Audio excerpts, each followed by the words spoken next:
Yeah, look, we are really grateful. Our fans came out tonight, our biggest crowd of the year. The building had brought energy. Our fans were amazing tonight, and we are grateful that they support us the way they do. They really pushed our guys. We always talk about energy around here,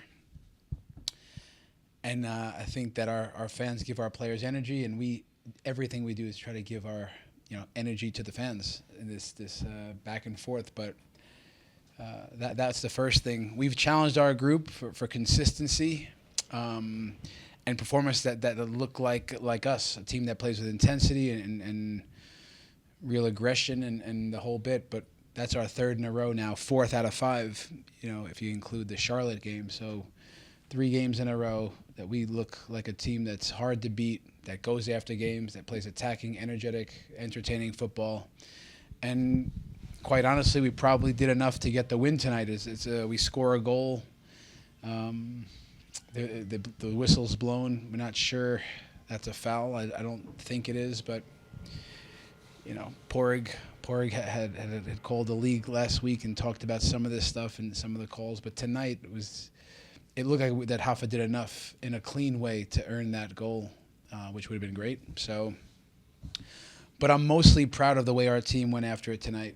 And from the very start, we knew that we'd have to be at our best against Seattle, a team that's been coming off a big win, traditionally one of the best teams in MLS. And I think we put them in a real game, and I'm proud of the way my team went after it. Hi, Coach. Once again, or one more time, congratulations on your upcoming induction to the Hall of Fame. You talked about consistency with the team, where it doesn't seem like it's so much the team is yo-yoing between games, that it's been 3 straight results, 4 out of 5. Is it just finally all the work coming together? Is there something different in training that's been going on? Can you attribute to that consistency finally taking place? Well, yeah, there's just a lot that goes into it. It's an everyday process for us around here. But what we have said is that we have a way of playing. We have a reference point, our style of play, our principles of play, and we don't really vary from that. That type of intensity when we don't have the ball, pressing high. We did it. Cole Bassett has a breakaway tonight and hits the post from a pressing moment. But it's a bunch of guys. It starts with recruitment. We get the right guys in the door here, and then it's not easy to put yourselves out there. It's a physical demand that's huge. It's a playing style that has massive demands, that even with the ball, this tempo and verticality that, again, I think we keep chipping away at. Understanding it more. We've added some pieces into the team this year. And I think it is coming together. I do think the 2 strikers has helped us do a bit more of that, a little more verticality, a little more tempo. Georgie and Cole underneath in the pockets allows for verticality. So, yeah, it's just a process. Every day we're back to the drawing board to try to add. This year it's about adding to the foundation, and that's what we're doing right now, and that's the consistency comes from. Braden Nurse with the Denver Post. I assume your viewpoint of the Hoffa foul wasn't much better than ours, but were you able to talk to anyone about it? Did you get an explanation on it? No, we're not asking for an explanation. We're not. We know that the referees they have a big task. It's not easy. It's typically plays like that, goals these days, 2025 around the world. Those plays are let out to play on. That you don't blow the whistle typically, and that VAR we get less of the big calls wrong these days with VAR.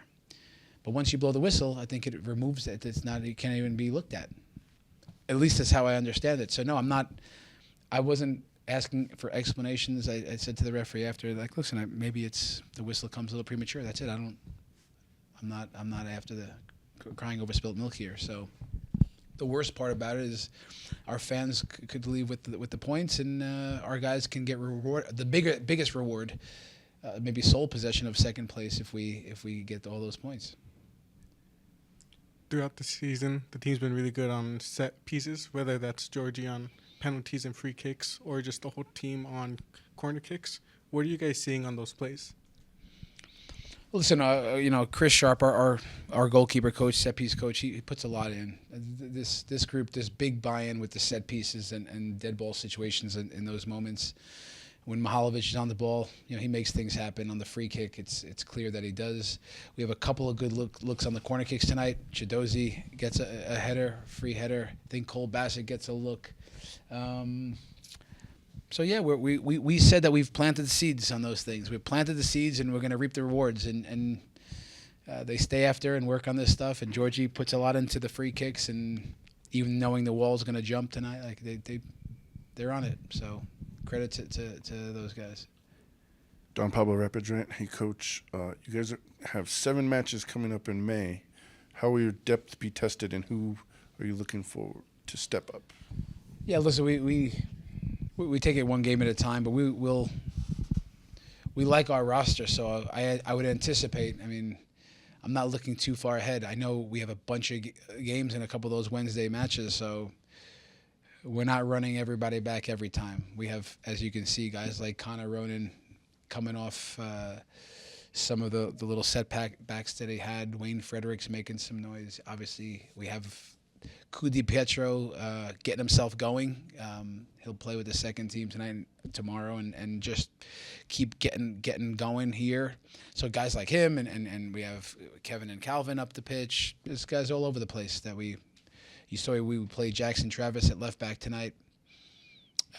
We believe in the young players, the guys that have it play with energy and real belief and love this club. So when the time comes, we'll go into we'll use our roster. We're looking forward to that stretch of games. You mentioned Jackson Travis first minutes of the season. He maybe gets in some foul trouble, but otherwise looked good. Same with Nico Hansen, looked comfortable. Just what did you think of those guys on the night?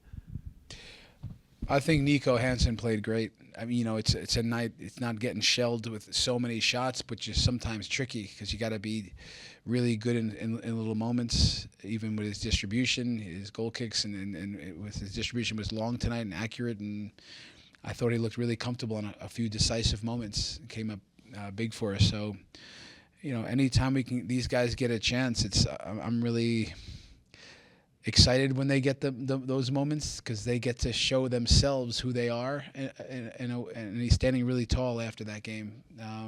So I'm proud of the way he stepped on, but I see him every day, and it gave us a lot of confidence that he was going to get that chance. And Jackson is he's our cover at left back. When Sam Vines and it's competitive there, and we know about Jackson last year. He played games and he showed up in all those games, but then had moments of growth. He used all the little challenges last year for opportunities for growth.